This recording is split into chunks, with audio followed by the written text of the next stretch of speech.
Hoy es un día muy importante para el archipiélago de San Andrés y Providencia y en general para toda Colombia.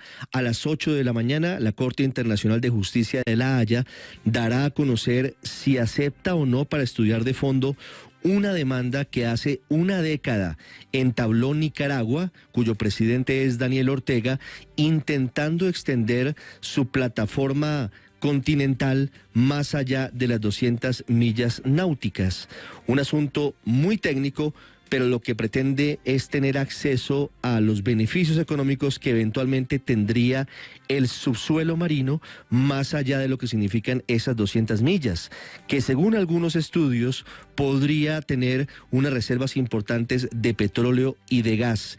En cualquier caso, se trata de una nueva pelea por lo que significa la soberanía de Colombia en el Mar Caribe, cerca de San Andrés, y con las pretensiones que tiene hoy Nicaragua, intentando llegar relativamente cerca a lo que significan las costas de Cartagena. Ya vamos a contarles de qué se trata este litigio, cuáles son los verdaderos alcances de la pretensión de Nicaragua, qué va a pasar hoy en la Corte de La Haya, y qué va a decir el presidente Gustavo Petro, que va a esta hora rumbo a San Andrés en compañía de la cúpula militar a esperar la lectura de esta sentencia, en la que se conoce un nuevo capítulo de esta larguísima historia de litigios entre Colombia y Nicaragua por lo que significa el archipiélago de San Andrés y todo el entorno del Mar Caribe.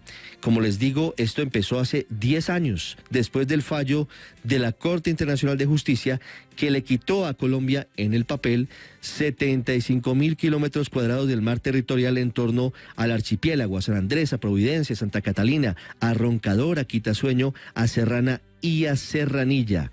Lo que pretende Daniel Ortega con esta demanda es ganar 150 millas náuticas adicionales de lecho y de subsuelo submarino, zona rica en petróleo, en fauna y en gas. El presidente Gustavo Petro anoche en Río Negro, Antioquia, recordó los fallos anteriores, dijo que esta es una pelea con la que él no está de acuerdo y anticipó que hará respetar el concepto de territorio que hay en la Constitución. Además, insistió en la necesidad de que Colombia tenga una capacidad aérea y naval importante para defender la soberanía. Dijo que este fallo pondrá a prueba la capacidad militar de Colombia, tal vez anticipándose a lo que va a definir hoy La Haya. Al final, recordemos, no se trata de una decisión de fondo, sino simplemente si avanza o no la demanda que Nicaragua entabló hace una década en territorio neerlandés. En diciembre del 2022, el gobierno había salido optimista el año pasado, luego de los descargos que había entablado en su momento, encabezados por el canciller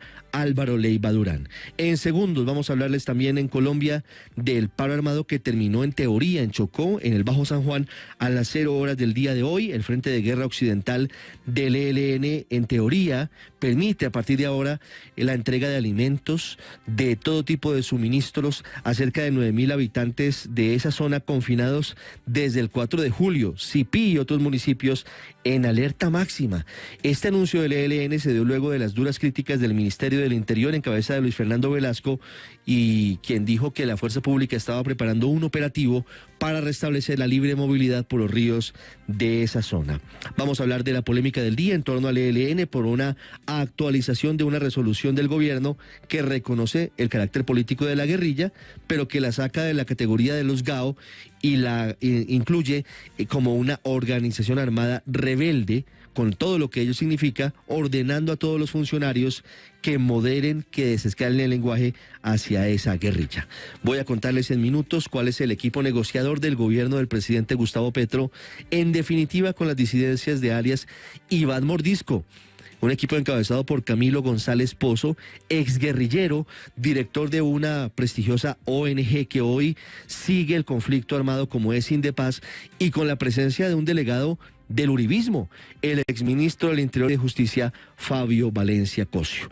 Voy a contarle la historia del ciudadano canadiense que al final será expulsado de Colombia luego de agredir a un policía en el aeropuerto El Dorado.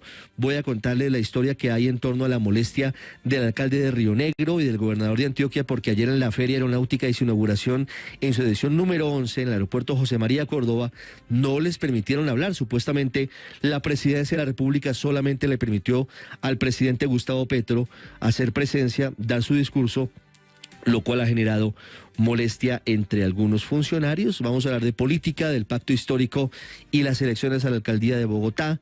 Vamos a hablarles de lo que significa la puja todavía por la presidencia del Senado de Colombia. No hay acuerdo en la Alianza Verde y el gobierno está jugando duro con sus fichas, intentando mantener el control del Congreso de la República. Vamos a hablar de lo que dijo el Centro Democrático al presidente Petro, desmintiendo que hayan sido responsables en teoría del desmonte de la Mesada 14, como lo dijo ayer el presidente de la República.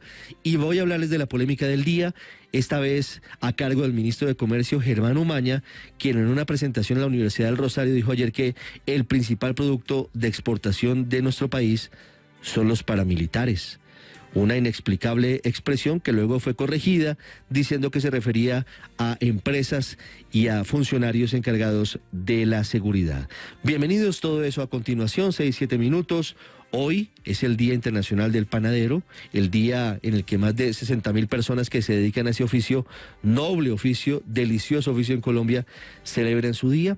Hoy es el Día Mundial del Rock, hoy es el Día Internacional del Trastorno por Déficit de Atención e Hiperactividad, tema muy importante, y hoy es el Día Internacional del Director de Orquesta. A continuación vamos con lo más importante en este resumen, en Voces y Sonidos, en Mañanas Blue. A las 8 de la mañana, hora Colombia, la Corte Internacional de Justicia de La Haya leerá el fallo que definirá su competencia ante las pretensiones de Nicaragua sobre el mar territorial colombiano tras la demanda presentada en septiembre de 2013. Escuchamos al presidente Gustavo Petro, quien recibirá en San Andrés el fallo de La Haya. Lo que deja como lección para este evento es que hay que tener capacidad aérea. Podemos llegar hasta San Andrés fácilmente, pues en vuelos civiles sí, en vuelos militares. Nuestra capacidad naval es lo suficiente para controlar el mar, que estuvo bajo nuestro cuidado y que disminuyeron en una de estas decisiones judiciales hace unos años. Nicaragua pretende ir más allá de las 200 millas para llegar a las 350. Significa que busca 150 millas adicionales de lecho y subsuelos submarinos. La Corte en principio no entrará en el fondo de la cuestión, sino que dirimirá dos cuestiones jurídicas fundamentales para este caso. Por un lado, si existe en la costumbre del derecho internacional alguna norma que se aplique a la delimitación de las plataformas occidentales, es decir, del fondo marino. Y por otro lado, dirimirá también si existe algún caso en el que se haya dado este solapamiento. Anunciamos que a partir de las 00 horas del día 13 de julio de 2023 levantamos el paro armado indefinido en la región del San Juan, Cipí, Cajón y todo su afluente. El Frente de Guerra Occidental Omar Gómez del ELN anunció el levantamiento del paro armado que afectó a más de 9.000 habitantes del sur del departamento del Chocó y que había sido decretado el pasado 4 de julio. El alcalde de Cipí, Juan Rivas, calificó la situación como un secuestro. Reiterativamente, combates, confinamientos, desplazamientos y paros armados indefinidos cada mes, cada 15 días, cada 3 semanas, cada 8 días. Hoy ya la gente no puede salir de las casas. El ministro del Interior, Luis Fernando Velasco. Bloquear a una población, pues es completamente la antítesis de mandar mensajes de convivencia. Yo quiero recordarle al ELN que un proceso de paz lo puede negociar el gobierno con una organización insurgente, pero lo valida es la sociedad. El presidente Gustavo Petro firmó una resolución en la que ordena a las autoridades de su gobierno desescalar el lenguaje con la guerrilla del ELN en medio del proceso de paz que se adelanta. También pide que se reconozca a ese grupo como armado rebelde.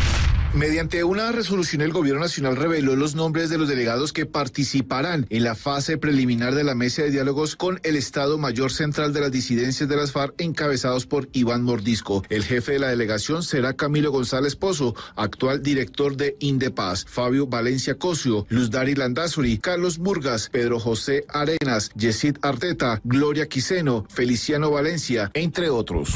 Ya hay decisiones de la justicia colombiana sobre el canadiense que agredió a un policía en el aeropuerto El Dorado. El canadiense Vince Tong Socio fue imputado por el delito de violencia contra servidor público agravado, pero él no aceptó el cargo y como la fiscalía no pidió ninguna medida de aseguramiento en su contra, el extranjero fue puesto a disposición de Migración Colombia para ser expulsado del país. I do not accept. Él dice que no acepta, su señoría. Crece la posibilidad de que el Congreso de Estados Unidos aplace ayudas económicas a Colombia. El congresista republicano Mario Díaz Balart. Desafortunadamente, la trayectoria actual de la presidencia de Colombia bajo el presidente Petro y su liderazgo están aumentando el desacuerdo con la seguridad de Estados Unidos y el interés económico. Por lo tanto, he decidido diferir el financiamiento para Colombia. Los diferentes escándalos que involucran al gobierno Petro en su primer año de gobierno dejan la inquietud frente a si están cumpliendo sus promesas, si en verdad se está hablando de un cambio o simplemente estamos hablando de la misma clase política. La senadora por el Centro Democrático, María Fernanda Cabal. Increíble las nacionalidades express de los amigos españoles, catalanes de Verónica. Contratación a dedo. Esto es una vergüenza. Todo lo que la izquierda toca lo daña. El representante por el Pacto Histórico, Alejandro Campo. Yo creo que hay embajadas, consulados que tienen más servicios o propósitos burocráticos de pagar favores que en verdad lo que le han prestado al país. Aunque el servicio que se pueda prestar sea necesario para el país, a una persona idónea y muy capaz y lo necesitemos, genera suspicacia y digamos no ha sido pues lo que siempre hemos buscado nosotros. Una propuesta de reglamentación de la Agencia Nacional de Hidrocarburos dice que la entidad podrá contratar de forma directa y temporal la explotación de áreas que le hayan sido devueltas debido al fin de su periodo de producción. En otras palabras, cuando una petrolera no renueve un contrato y le devuelva el área al gobierno o la concesión termine por otros motivos, la ANH puede contratar directamente a alguien para que opere el campo mientras decide si vale la pena asignarlo de forma definitiva a alguien más. ¿Estás haciendo video o qué? ¿Hizo video?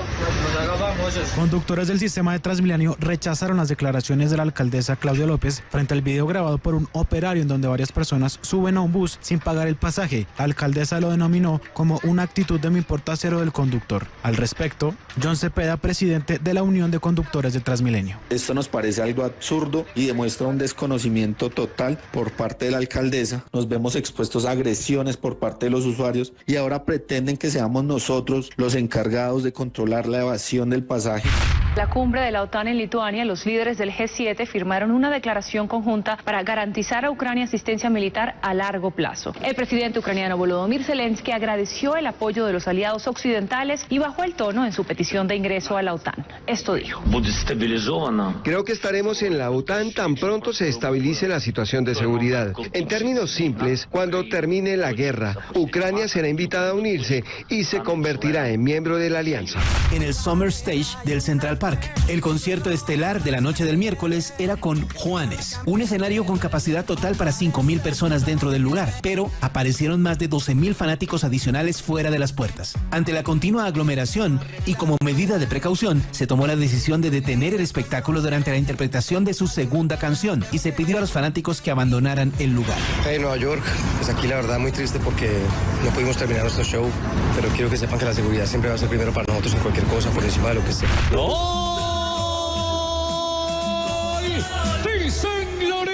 Con este gol, el Independiente Medellín perdió 1-0 frente a San Lorenzo por el repechaje a los octavos de final de la Copa Sudamericana.